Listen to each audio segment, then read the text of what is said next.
Olá, eu sou o Dr. José Carlos Sadala, sou médico do Instituto do Câncer do Hospital das Clínicas da Faculdade de Medicina de São Paulo e vou falar sobre congelação em câncer de ovário, quando o patologista está em dúvida se é um tumor seroso borderline ou um câncer seroso inicial de baixo grau do ovário. O que fazer quando o patologista dá essa notícia? Normalmente ele fala, no mínimo um câncer seroso, no mínimo um tumor seroso borderline. Bom, nessa situação, eu opto por continuar a cirurgia. A gente sabe que o câncer seroso de ovário dificilmente você pega em estágio inicial. No máximo 25% dos cânceres serosos de ovário são no estágio inicial, ao contrário dos tumores serosos borderline, em que 75% dos casos a gente encontra ele em estágio inicial, com um ótimo prognóstico e ótima sobrevida, ao contrário do câncer de ovário. A cirurgia padrão para o câncer de ovário é a citorredução, que compreende a esterectomia, salpingoforectomia bilateral, omentectomia, biópsias múltiplas de peritônio e a realização da linfadenectomia sistemática, pélvica e paraórtica. O apêndice a gente retira quando ele está comprometido pela doença ou no caso de histologia mucinosa. Em relação ao tumor de ovário borderline, a cirurgia, na minha opinião, é a mesma, à exceção da linfadenectomia.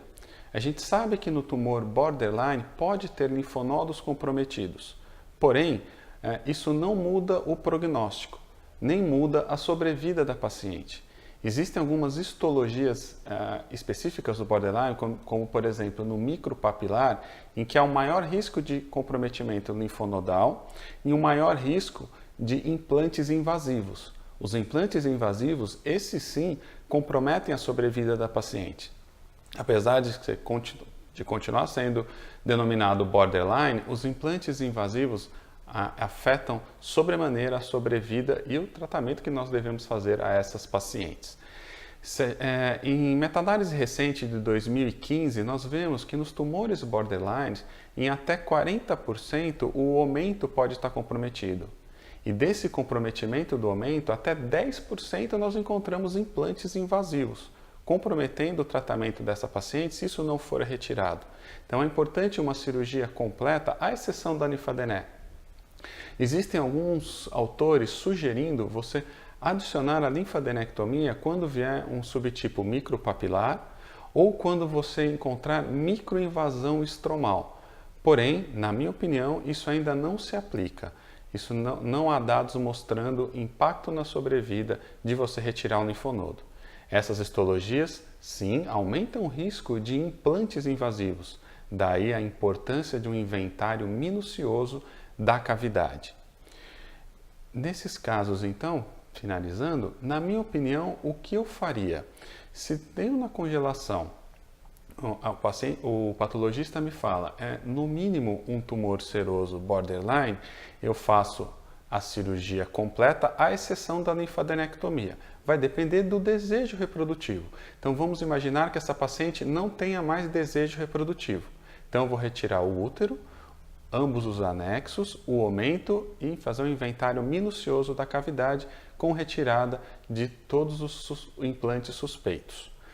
Caso a paciente tenha desejo reprodutivo, nós estamos autorizados a preservar o útero e o anexo contralateral.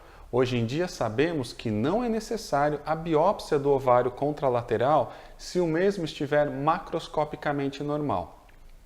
A correlação da patologia com a histologia final é muito boa, da ordem de até 70%. Porém, 30% dos casos em que ele fala que é borderline, nós teremos um diagnóstico de carcinoma invasivo inicial de ovário. Aí nessa eventualidade, em torno de 20 a 30% dos casos, aí sim, num segundo momento, você complementa a cirurgia para realizar a linfadenectomia. A linfadenectomia é fundamental no câncer de ovário invasor, em que nós encontramos um upstage, ou seja, a gente acredita que é inicial, e quando faz a cirurgia completa, até 1/3 dos casos não é inicial. E isso influi no prognóstico e na sobrevida da paciente. Muito obrigado.